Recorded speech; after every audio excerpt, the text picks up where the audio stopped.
আগামী 5 দিন দক্ষিণবঙ্গের জেলাগুলোতে আবহাওয়া কিন্তু প্রধানত শুষ্ক থাকবে, কিন্তু তাপমাত্রা যেটা চলছে খুব সিগনিফিকেন্ট চেঞ্জ নেই, রাদার ম্যাক্সিমাম টেম্পারেচার হয়তো আরো 1 ডিগ্রি বাড়বে। ফলে যেটা হচ্ছে যে ঠান্ডার যে অনুভূতি যেটা আমরা অনেকদিন ধরে পাচ্ছি না, সেটাই কিন্তু কন্টিনিউ করবে। দুদিন বাদে 1 তারিখ আমাদের 1 জানুয়ারি নববর্ষেও কিন্তু ক্রিসমাসের মতন কম ঠান্ডা থাকবে। গরম বলছি না, কিন্তু এই সময় যে ঠান্ডাটা থাকা দরকার সেটা কিন্তু থাকবে না 1 জানুয়ারি 2024 সালেও।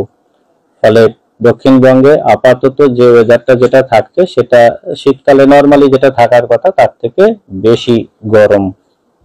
উত্তরবঙ্গের ক্ষেত্রে প্রথম 24 ঘন্টায় কালিম্পং এ একটু হালকা বৃষ্টির সম্ভাবনা, দার্জিলিং এ বৃষ্টি হালকা আর হায়ার রিচেসে একটু স্নোফলেরও সম্ভাবনা থাকছে।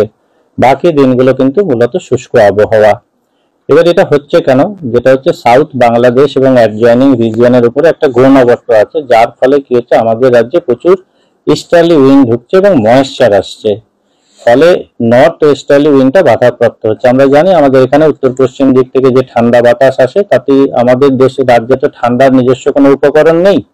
ফলে উত্তর পশ্চিম দিক থেকে ঠান্ডা হাওয়া না আসলে বা উত্তর দিক থেকে ঠান্ডা না হাওয়া আসলে আমরা ঠান্ডা পাই না।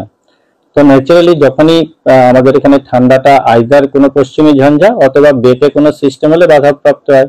এখন যেটা আছে ওই কোস্ট ঘেঁষে বাংলাদেশে, সাউথ বাংলাদেশ মানে আমাদের কোস্ট ঘেঁষে একটা ঘূর্ণাবর্ত আছে, ফলে প্রচুর ময়েশ্চার আমাদের এখানে আসছে। দেখবেন একটু পরিশ্রম করলে এখনো কিন্তু দিনের বেলায় আপনার একটু হালকা ঘাম মতো হচ্ছে, তার কারণ হচ্ছে ময়েশ্চার বেশি থাকা মানে কিন্তু টেম্পারেচার বাড়বে।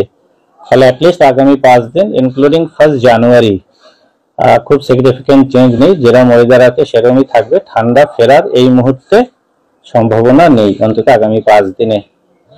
উত্তরবঙ্গের ক্ষেত্রে একই কথা প্রযোজ্য, শুধু প্রথম 24 ঘন্টা দার্জিলিং ও কালিম্পং এ হালকা বৃষ্টি আর দার্জিলিং এর হায়ার রিচেসে হালকা স্নোফল হতে পারে। এই মুহূর্তে কোথাও কোনো ওয়ার্নিং বা সতর্কবার্তা নেই। আচ্ছা, এল নিনোর কি কোনো প্রভাব এই যে বায়ুমণ্ডলে এই গরমের জন্য পড়ছে? দেখুন ডাইরেক্টলি ওরকম বলা যায় না, তবে এল নিনো ইয়ার্সে তো নর্মালি আমাদের এখানে একটু টেম্পারেচার বেশি থাকে, প্লাস মনসুনও খারাপ হয়। তো কিন্তু সবসময় যে ওরকম 1 to 1 কোরিলেশন থাকে সেরকম নয়, কারণ কিছু এল নিনো ইয়ারে দেখা গেছে হয়তো উল্টো রকম। কিন্তু এল নিনোর একটা তো ইম্প্যাক্ট থাকেই, কিন্তু এইটা কিছুটা লোকালাইজড হয়, যেহেতু আমাদের এখানে এই যে সার্কুলেশনটা যেটা তৈরি, এটা আমাদের দেখবেন কোনো সময় ঠান্ডা 5-7 দিনের বেশি টানা পারসিস্ট করে না, আবার একটু বাড়ে আবার কমে আবার বাড়ে, এইরকম ভাবেই।